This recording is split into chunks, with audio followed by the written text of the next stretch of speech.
Bonne nouvelle et qui mérite vraiment d'être expliquée. L'Inde renonce définitivement au pétrole russe et accepte d'acheter davantage de pétrole américain et vénézuélien. Le président américain Donald Trump a déclaré qu'un accord avait été conclu avec l'Inde pour l'arrêt total des achats de pétrole à la Fédération de Russie. Selon lui, cela aidera à stopper la guerre de la Russie contre l'Ukraine. Trump a raconté qu'il avait discuté avec le Premier ministre indien Narendra Modi du commerce et de la fin de la guerre entre l'Ukraine et la Fédération de Russie. En remerciement, Trump a réduit les droits de douane sur les produits indiens et encouragé plus d'entreprises à investir en Inde plutôt qu'en Chine. Simultanément, la Commission européenne a publié la veille des plans pour abandonner totalement le pétrole et les produits pétroliers russes. Au final, il ne reste à la Russie qu'un seul grand acheteur, la Chine, qui exige déjà de Moscou d'augmenter considérablement les remises sur le pétrole, sinon Pékin refuse d'en acheter. Eh bien, il semble que Poutine ait encore une fois surpassé tout le monde. Mais ici, il convient de tempérer un peu l'enthousiasme et de dire qu'il sera vraiment difficile pour l'Inde de renoncer complètement au pétrole russe. D'un autre côté, une déclaration de Trump indique clairement aux investisseurs qu'il est possible d'investir dans le pétrole vénézuélien, puisqu'il existe déjà un acheteur.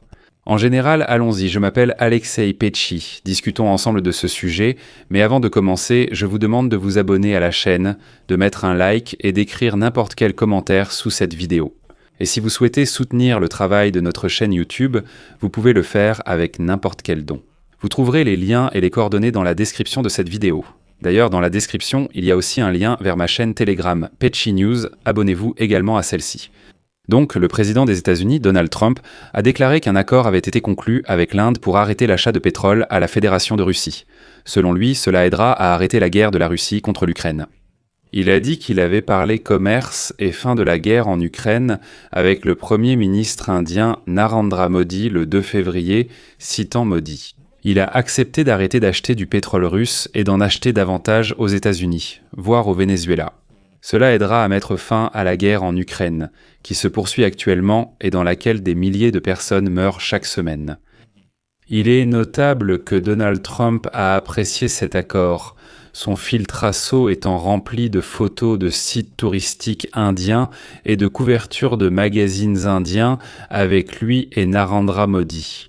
Donald Trump a ajouté qu'il s'était mis d'accord avec Narendra Modi sur un accord commercial entre les États-Unis et l'Inde qui entre en vigueur immédiatement.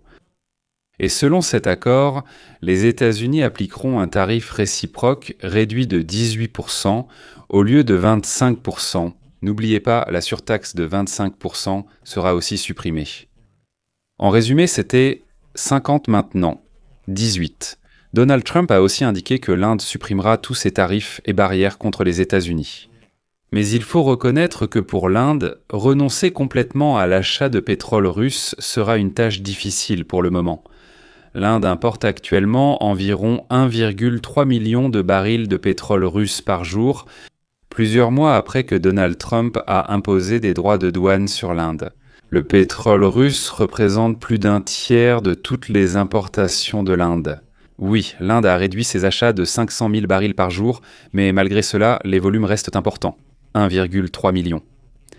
Donald Trump a déclaré qu'il s'était mis d'accord avec le Premier ministre de l'Inde pour remplacer le pétrole russe par du pétrole en provenance du Venezuela et des États-Unis d'Amérique.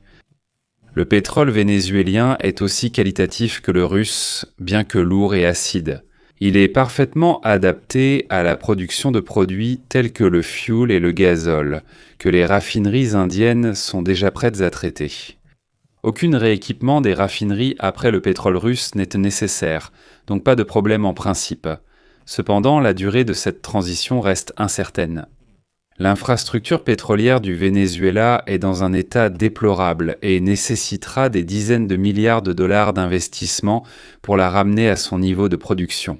Plus de 3 millions de barils par jour, un niveau atteint par le Venezuela avant le gouvernement socialiste de 1999.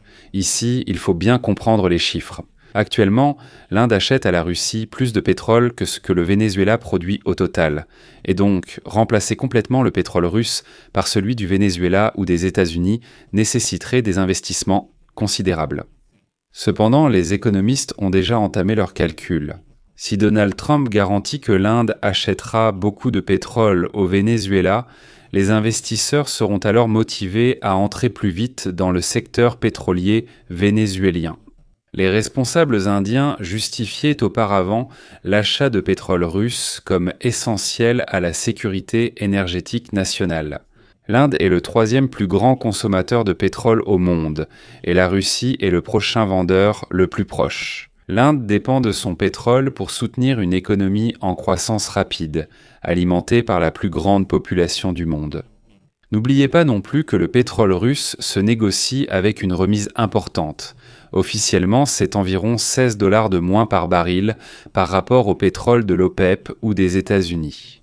Pourquoi est-il difficile pour l'Inde de quitter un accord aussi avantageux ? Il faut comprendre que malgré l'accord avec Donald Trump, l'Inde peut encore violer les sanctions et acheter du pétrole russe. Delhi a déjà utilisé d'innombrables moyens pour contourner les autorités de sanctions, mais la flotte fantôme, elle, n'a pas encore été supprimée. Cependant, les prix du pétrole baissent globalement, ce qui signifie que la différence de prix entre le pétrole autorisé et le pétrole non sanctionné s'est réduite. Quand les prix du pétrole étaient hauts, acheter du pétrole russe à bas prix était logique, mais la baisse des prix a réduit cet avantage. Étant donné que les exportateurs indiens ont souffert des tarifs de Donald Trump, il est devenu plus simple d'arrêter d'acheter ce pétrole russe. Donald Trump a déclaré qu'une taxe de 18% serait immédiatement appliquée aux produits indiens au lieu de 50%, c'est-à-dire le taux qui incluait une taxe supplémentaire de 25% imposée par Donald Trump en août de l'année dernière. Pour convaincre l'Inde d'arrêter d'acheter du pétrole russe, il faut souligner que les produits indiens étaient soumis à l'un des droits de douane les plus élevés imposés par l'administration de Donald Trump. Donald Trump a qualifié Narendra Modi de l'un de mes meilleurs amis et a déclaré que le Premier ministre indien avait accepté de réduire à zéro les droits de douane indiens sur les produits américains et d'éliminer les barrières non tarifaires, y compris réduire les tarifs, même si Donald Trump n'a pas précisé lesquelles seraient supprimées.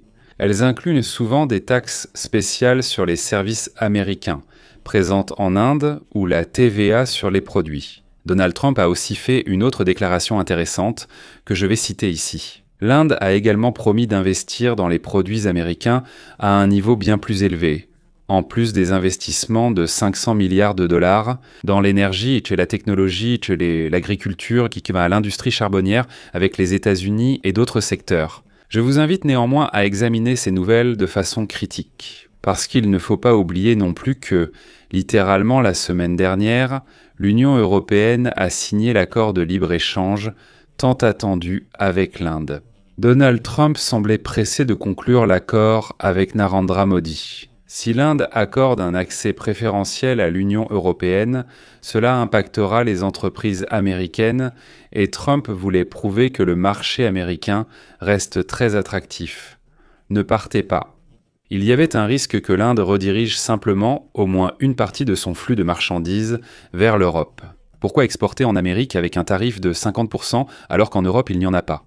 N'est-ce pas plus avantageux en Europe ? Il est donc possible que Trump ait signé à la hâte un accord avec l'Inde pour équilibrer cette position. D'ailleurs, cela l'a beaucoup affecté que les premiers aient signé un tel accord avec New Delhi. Eh bien, si nous parlons déjà de l'Europe, voici une autre nouvelle importante européenne. La Commission européenne a annoncé lundi dans le journal officiel de l'UE vouloir interdire totalement l'importation de pétrole russe d'ici fin 2027. La Commission européenne a déclaré que l'objectif est de prévenir les risques majeurs pour la sécurité et la dépendance énergétique. Le document met en avant l'engagement à cesser progressivement toutes les importations de pétrole de la Fédération de Russie, conformément à la déclaration de Versailles. Je tiens également à souligner qu'auparavant, dans le cadre du plan Repower UE, il avait été fixé comme objectif d'abandonner également le gaz russe transporté par pipeline d'ici la fin de 2027. Selon la Commission européenne, la dépendance aux ressources énergétiques russes a déjà beaucoup diminué. La part du pétrole russe dans les importations est passée de 27%. Début 2022, elle est descendue à environ 3% en 2024. Ces 3% concernent en grande partie la Hongrie et la Slovaquie. Selon les prévisions, les importations de gaz russe devraient déjà baisser à 13% d'ici la fin de l'année 2025 contre 19% en 2024 et à la fin de 2027. Tous les indicateurs du pétrole et du gaz en provenance de la Fédération de Russie en Europe doivent être à 0%. C'est pourquoi, pour l'instant, je peux dire que oui, c'est une histoire qui s'inscrit dans la durée, mais néanmoins, elle porte progressivement ses fruits. Comme nous le voyons, le marché mondial est vraiment en train de se transformer sous nos yeux.